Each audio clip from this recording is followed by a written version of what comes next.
What's going on, YouTube? It's your boy CamATL, and welcome back to a MLB DFS video with your boy. Drop a like down below because I already know you're gonna love it. Subscribe to the channel if you haven't already. Comment anything in the comment section to enter your name into the $50 giveaway I do every single week on this channel. I'm sorry I've been slacking on MLB DFS videos. You know, NBA's in the playoffs, only 2 games, no point in videos for those.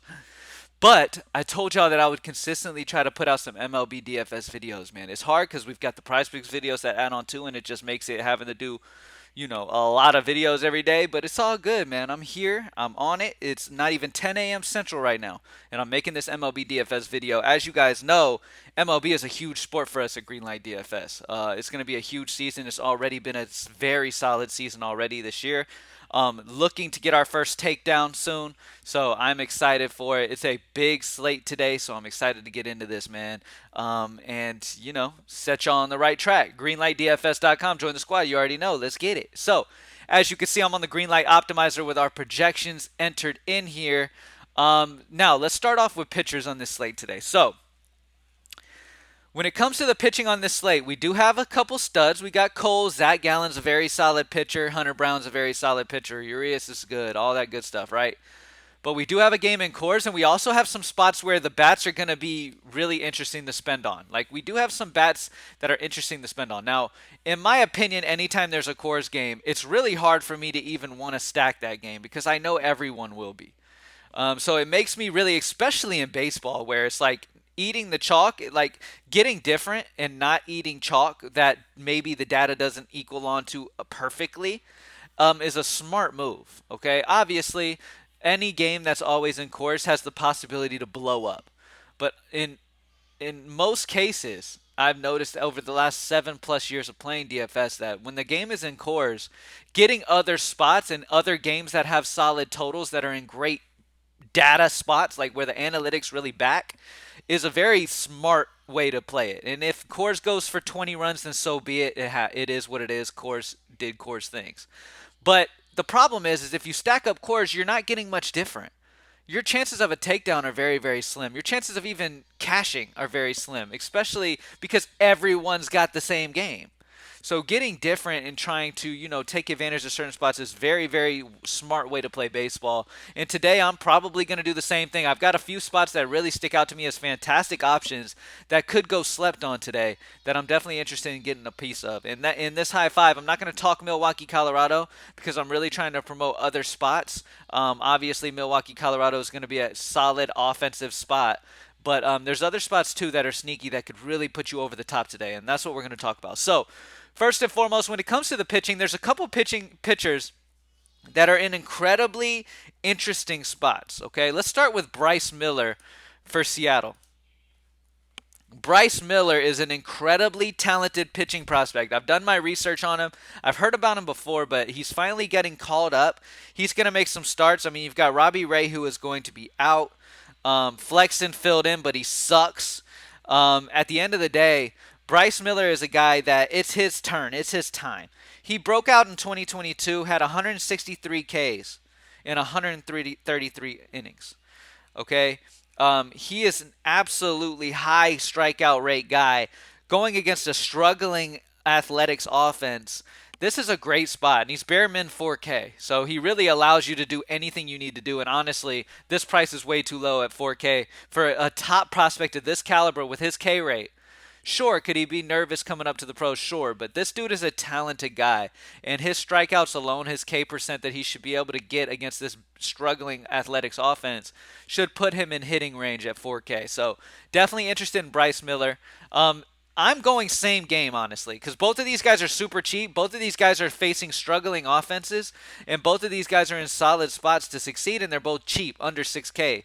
You got 2,000 less than 6K here, and this guy's on 300 less. So same game is kind of a solid strategy. Also gets different because most people don't play pitchers from the same game, when in reality both of these guys could do very, very solid, especially with one of them only 4K. He doesn't even need to get the win. We don't need that.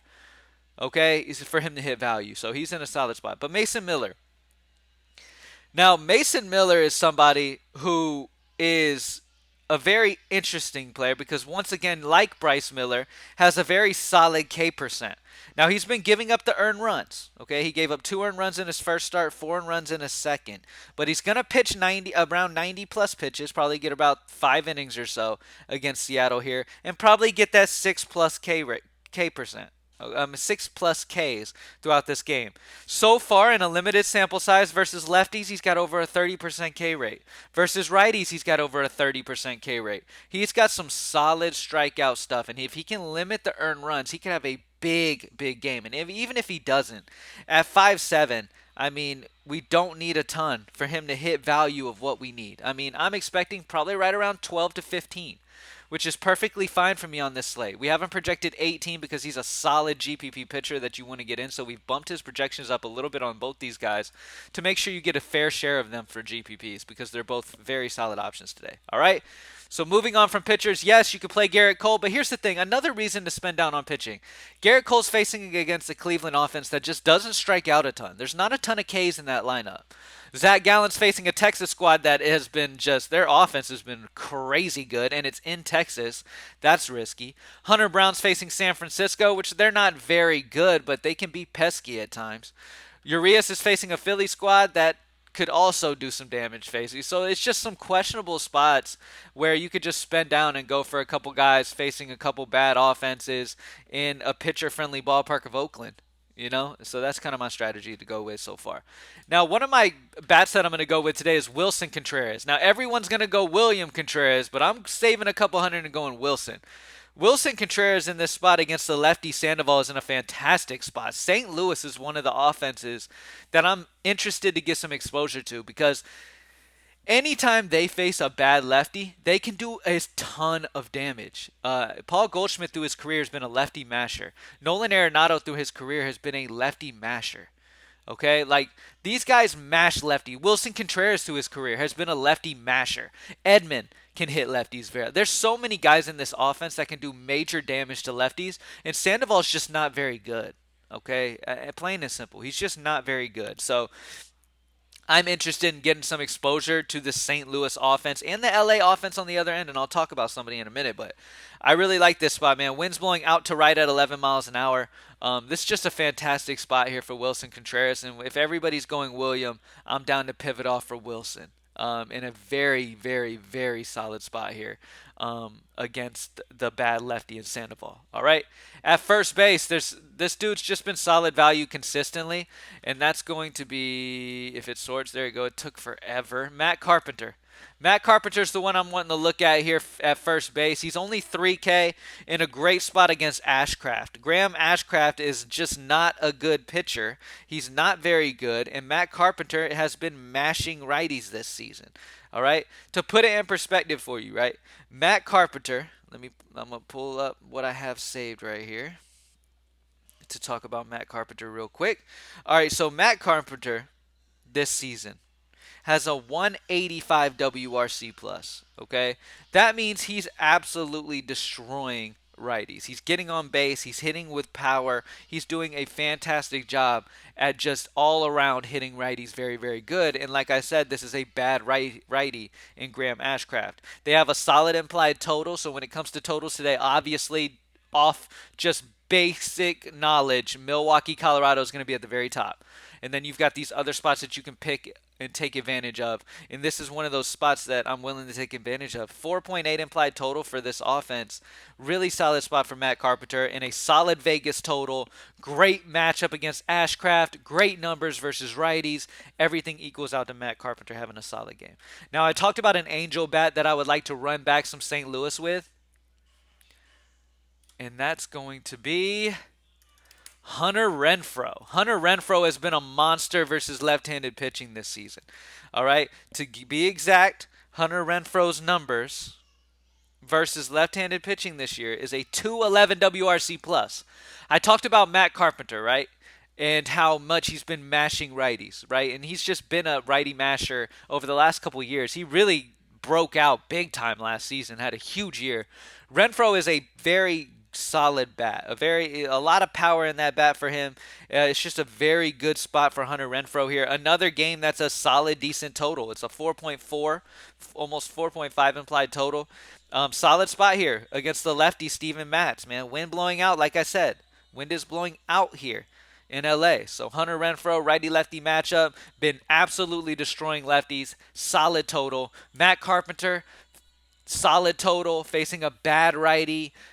Good numbers versus righties. Wilson Contreras, good numbers versus lefties, facing a bad lefty. Everything equals out to absolute dominance tonight. All right, we're going for that takedown tonight, baby. Let's get it. GreenlightDFS.com to join the squad. Bryce Miller and Mason Miller. Battle of the Millers. I'm taking both of them. Both of them solid case stuff, facing mediocre offenses in a great spot to succeed here and hit value. Yes, they're in the same game, which will keep some ownership low on one of them probably. But both of these guys should be played. Both of these guys open up a lot for your offense, and we don't need a lot out of them. They don't have to break the slate. They don't even have to have big games. One of these guys could have a mediocre game and get like 8, and we still be fine if our bats do what they need to do that we spend for. So Wilson Contreras, Matt Carpenter, and Hunter Renfroe. Yes, I didn't put any cores in here. That's because everyone's playing cores. To be different, you need to get off of that. So St. Louis, LA, San Diego are some offenses I'm really interested in today. All right? Thank you guys for joining me. Let's get this money. As we know, man, player props, you can cash, you can double up, you can make some solid money in player props. But when it comes to DFS, you can have a life-changing night. And that's what we're shooting for. We're looking for those life-changing nights. So I'm locking in for that upside today. I'm locking in for a big win. We've had an amazing MLB season so far. Over the last 7 years, MLB is one of our biggest sports. And looking forward to just keeping it going, man. Thank you guys for watching. I'm out. Peace.